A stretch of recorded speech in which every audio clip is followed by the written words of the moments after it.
ये निकम्मे निठल्ले लोगों की सरकार है जिनका काम है देश की गरीब जनता को लूटना और पूंजीपतियों को देना। जिस तरह का खिलवाड़ सरकार कर रही है ये सिर्फ सत्ता के इशारे पे, और वो सत्ता का जो घमंड है होता है, सरकारें आती जाती रहती है, जब आदमी सत्ता में होता है तो थोड़ा सा वो निरंकुश ताना सा घमंडी हो जाता है। उस समय उसको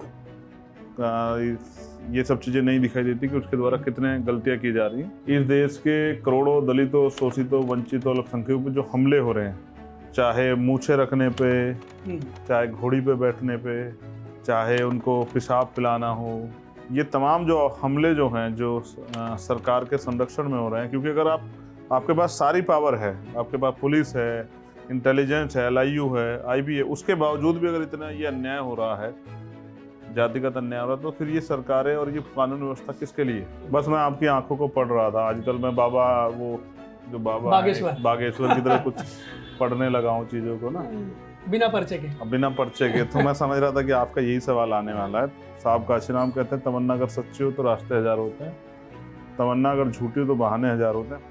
आपको मैं चंद्रशेखर आजाद कह के संबोधित करूं या चंद्रशेखर आजाद रावण? हाँ, ये बड़ा अहम सवाल है, क्योंकि भारत में जाति और नाम इन दोनों पे बड़ा ध्यान दिया जाता है, ना कि कर्म पे। और मैं समझता हूँ जिस दिन भारत में कर्म आधारित जो है सम्मान होगा, उस दिन मुझे लगता है कि भारत में बहुत कुछ बदल जाएगा। हाल ही में चंद्रशेखर आजाद आपकी हत्या करने की कोशिश की गई। 4 लड़के थे जिन्होंने आप पे फायर किया। हाँ, गिरफ्तारी हुई और पुलिस ने जांच को सरकार के इशारे पे वहीं का वहीं रोक दिया। अभी तक पुलिस ने उनकी जो है कस्टडी रिमांड भी नहीं मांगी है, पुलिस रिमांड भी नहीं ली है कि उनसे पूछताछ की जाए कि बेसिकली इनके पीछे कौन था। तो उन्होंने ये प्रयास किया, इससे मुझे इसका आभास था। कई बार मेरी गाड़ी का पीछा हो, मैंने इसके लिए उत्तर प्रदेश पुलिस के DGP को भी और मुख्यमंत्री के नाम और गृह मंत्री जी के नाम भी एप्लीकेशन की है, वहाँ के SSP DM को भी एप्लीकेशन दी थी। उन्होंने लापरवाही बरती, क्योंकि इस देश में सरकारें आती जाती रहती है, जब आदमी सत्ता में होता है तो थोड़ा सा वो निरंकुश ताना सा घमंडी हो जाता है। उस समय उसको ये सब चीज़ें नहीं दिखाई देती कि उसके द्वारा कितने गलतियाँ की जा रही हैं।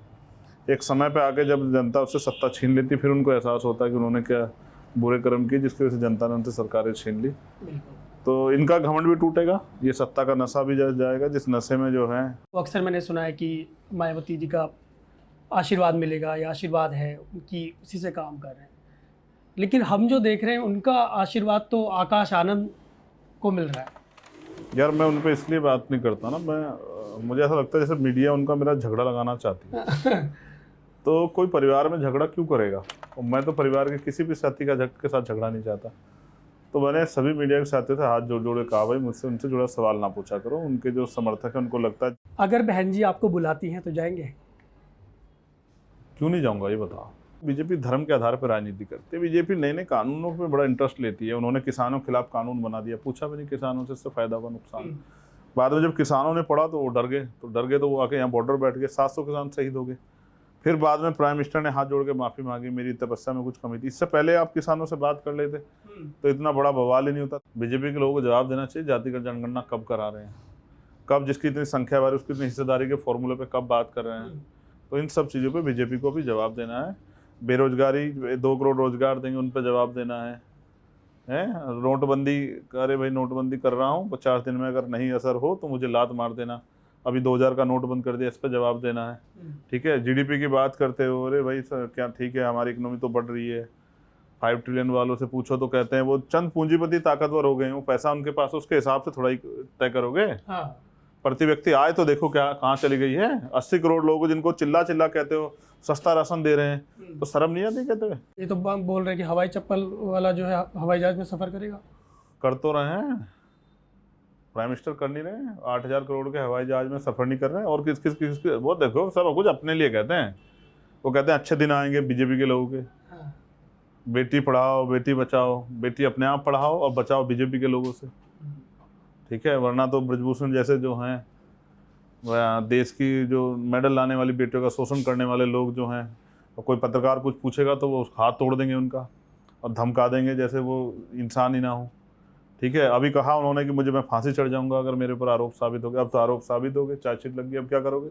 एक आपने आरक्षण पे भी सवाल छेड़ा। मैं कहता हूँ ना, इस देश में 100% आरक्षण हो जाना चाहिए। 100% आरक्षण, जिसकी जितनी संख्या बढ़ी उसकी उतनी हिस्सेदारी, और इससे बढ़िया कोई फॉर्मूला नहीं है। ये फॉर्मूला उस दिन लागू होना चाहिए था, इस दिन देश आज़ाद हुआ। क्योंकि 400 के सिलेंडर पर बीजेपी के लोग बहुत रोते थे, 1100 के सिलेंडर पर नहीं रो रहे हैं, 60 रुपये के पेट्रोल बहुत रोते थे, 100 रुपये पेट्रोल डीजल पे नहीं रो रहे हैं, 4 रुपये बिजली की यूनिट पे बहुत रोते थे, अब जो 7-8 रुपये बिजली यूनिट बीजेपी की सरकार मिली उस पर नहीं रो रहे हैं। तो ये जो लोगों की जेब काटी है।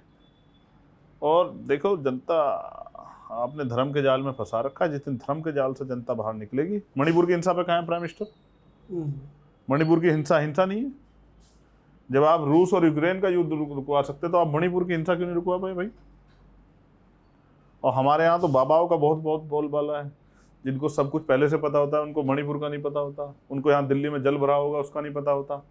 उनकी खुद की सभा में जो है साहब भगदड़ मच जाएगी, उनका नहीं पता होता। तो हमारे ऊपर तो इस देश में जो ये बहुत बड़ा तबका है, वंचित समाज तबका, इसके ऊपर तो ये धार्मिक जंजाल बड़े पैमाने पर डाला गया है। विपक्षी गठबंधन की बात हो रही है। अभी पटना में एक बड़ी मीटिंग हुई, कई दलों के नेता मिले वहाँ। आपके पास निमंत्रण था उसका या आप उसमें शामिल? नहीं, मैं झूठ कहता नहीं, मेरे पास कोई निमंत्रण नहीं था भाई। अभी हमारा दल बहुत छोटा दल है, हमें अपने दल को मजबूत करना है। जब हम इनकी कुर्सियाँ खींच लेंगे कई स्टेटों में, तब हमारा दल मजबूत हो जाएगा, तब इनको पता लग जाएगा। फ्री में इतना ही मिलेगा।